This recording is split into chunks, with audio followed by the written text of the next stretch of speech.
Well, multiple witnesses took the stand in the Theranos founder Elizabeth Holmes fraud trial. As KTVU investigative reporter Evan-Sernoffsky tells us, before things started, another juror was dismissed, and there's still a long way to go before the trial is expected to end. The prosecution played recorded conference calls between Elizabeth Holmes and investors in open court, but before any of that testimony began, yet another juror was released. With another juror dismissed in the federal fraud case against Theranos founder Elizabeth Holmes Friday, the trial inched closer to the dreaded prospect of a mistrial. There's a big risk. You've already lost 3 out of 5 alternate jurors.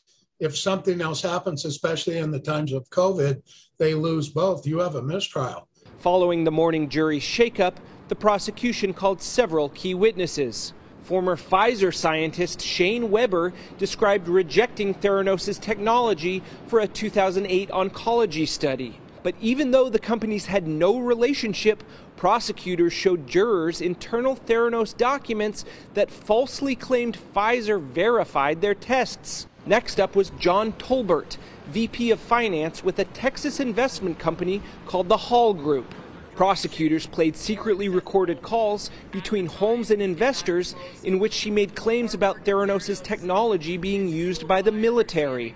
Earlier witnesses testified that the company's analyzers were never used by the armed forces.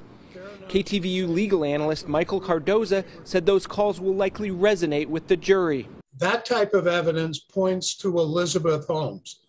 It absolutely flies in the face of the defense, who's saying, well, it wasn't Elizabeth Holmes' fault, it was someone else's fault. This trial resumes on Tuesday with more witnesses expected to be called by the prosecution. At the federal courthouse in San Jose, Evan-Sernoffsky, KTVU, Fox 2 News. And a reminder here, you can find the latest updates on the Elizabeth Holmes trial at KTVU.com. KTVU investigative reporter Evan-Sernoffsky continues to live blog new information when court is in session.